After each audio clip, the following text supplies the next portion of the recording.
Hola, estamos aquí en la explicación de arreglos de antenas con 4NEC 2, el simulador 4NEC 2.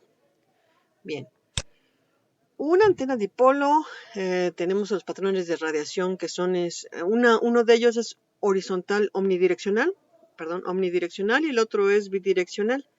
El que vamos a utilizar es el omnidireccional, porque pues es un círculo y cuando hagamos intersección entre círculos es fácil poder trabajar con esas ecuaciones.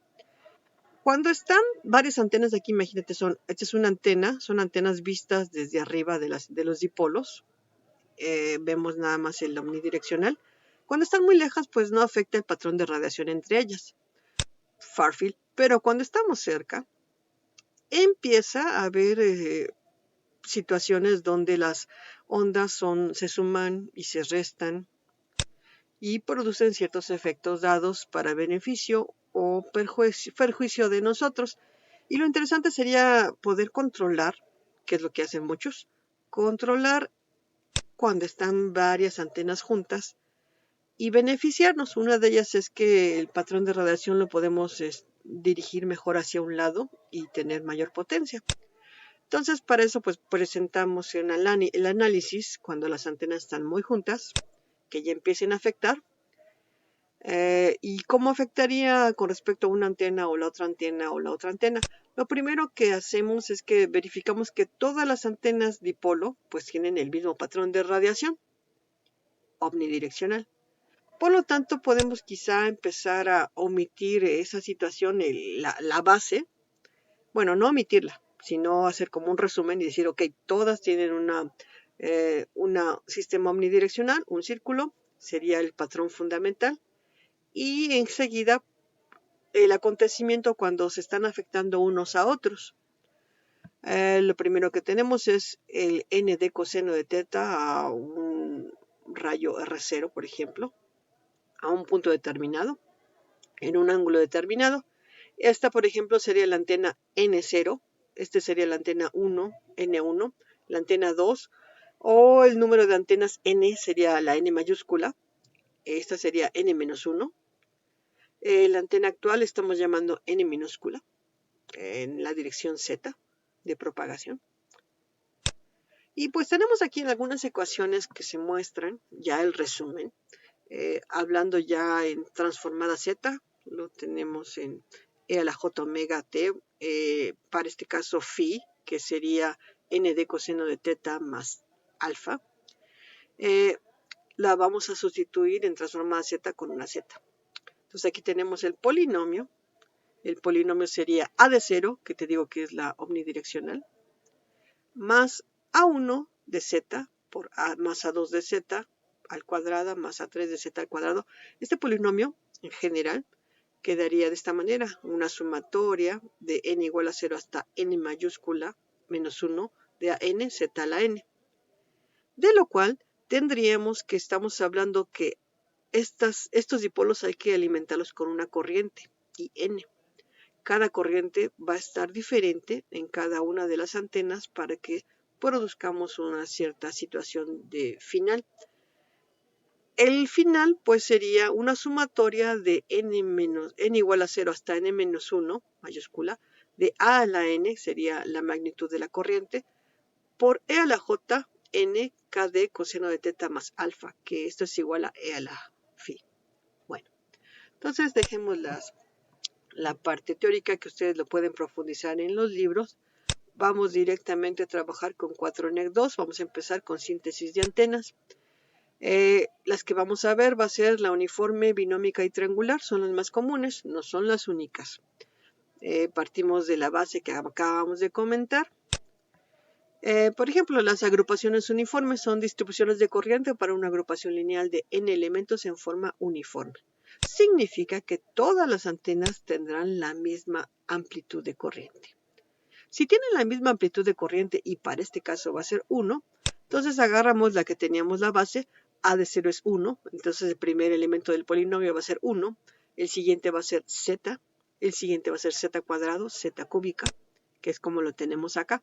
El polinomio resumido sería n igual a 0, la sumatoria de n igual a 0 hasta n-1 de el z elevado a la n, porque el coeficiente a la n es 1. O sea, para nuestro ejemplo vamos a trabajar 9 antenas, entonces n mayúscula es igual a n. Y todas las a de 0, a de 1, a de 3, que aquí deberían de aparecer, pero ya no aparecen porque valen 1, es porque valen 1. Entonces les pido que abran 4NEC2, creen un dipolo a una frecuencia de 300 MHz, optimizado. Ya que lo tienes optimizado, lo repites 9 veces en todo el eje X. Z hacia arriba lo vamos a dejar aquí en este momento. Terminando, cada fuente, escoges para el dipolo, te acuerdas que primero seleccionas el alambrito, tocas el alambre que quieres trabajar, que en este caso es el alambre número 9, aquí con tag. Y después te pasas a la fuente. En la fuente seleccionas, en vez de voltaje, que es el que siempre aparece, vas a poner current. Recuerda que todos deben estar en el mismo segmento 6 para 11 segmentos. El método de momentos, el 4NEC2, trabaja en método de momentos. Las antenas de frecuencia de 300 MHz debe de contener 11 dipolos, 11 segmentos, perdón, en total. Y la fuente debe estar asignada en el segmento 6.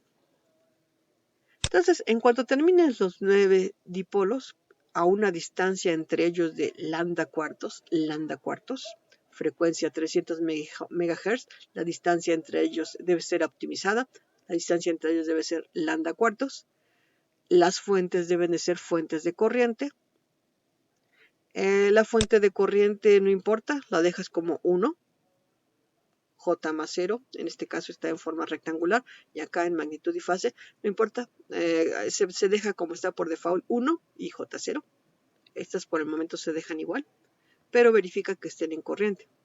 Si todo se hizo bien, como debe de ser, el patrón de radiación, al momento de que te vayas a RunNEC, escoges Far Field y corres el patrón de radiación a 300 MHz, por supuesto. Te debe de salir de esta manera. Si no te sales que algo te falló, entonces tienes que regresarte y seleccionar elemento por elemento, verificar que haya sido corriente, que esté a la distancia adecuada, lambda cuartos. Al momento que ya te salga este patrón de radiación, quiere decir que ya estamos listos para continuar. Si no, hay que por favor regresar, correr, verificar, corregir y si no volver a hacer hasta que te salga como está aquí. Entonces, curiosamente, este primero sería la distribución uniforme con las corrientes, aquí están las corrientes todos A1. Bien, entonces, si ya te salió, vamos a poder continuar. La siguiente sería la distribución triangular. Todo esto es con respecto a la corriente. Ahora la corriente, en vez de que valga 1, como hace rato, en este caso va a valer diferente a 1. Y esto es con respecto a esta ecuación que tenemos acá. Sería 1, 2z, 3z cuadrada, etc. Esto se basa en la información que sería una sumatoria de n a la 0 hasta n mayúscula menos 1 entre 2 de la variable z a la n. Todo esto elevado al cuadrado. Ahora, los coeficientes hay que llenarlos de alguna manera. Aquí nos dan la información de cómo son los coeficientes. Por ejemplo, de a la 0, n minúscula significa la antena que estamos trabajando en ese momento. Y n mayúscula son los números de antenas máximos. Nosotros vamos a trabajar con 9 antenas. Entonces, para la antena 0, por ejemplo, a de 0 sería 0 más 1, valdría 1. Si 0 es menor que n, que es 9, entre 2, 4.5. 0 es menor que 4.5, sí. Entonces la primera antena A de 0 va a valer 1. Por ejemplo, para la antena 5, A de 5. 5 más 1, 6. Entonces dice que A de 5 va a valer 6, sí. 5 es menor que 4.5, pero como no es menor que 4.5, entonces nos vamos a la siguiente. Sería 9 menos 5 es 4. Entonces, si 5 es mayor que 4.5, ¿sí? Entonces, A de 5 va a valer 4. Entonces, Dada la información que te acabo de comentar, aquí está la información más resumida con calma. Para A de 0 va a valer 1. Para A de 5, que fue la que hice, va a valer 4. Entonces vas llenando todos los valores de los coeficientes que vas a meter en tus antenas. Y enseguida te vas a cada antena y le vas metiendo los datos. Por ejemplo, para A de 5, que vale 4, aquí está. Nada más la amplitud. La fase no hay que meterla. Y el resultado para esta antena que tiene la distribución triangular es de esta manera. El patrón de radiación principal y solamente un patrón de radiación secundario. Mientras que para el otro eran tres patrones de radiación secundarios y uno principal. Vamos a continuar con lo demás enseguida.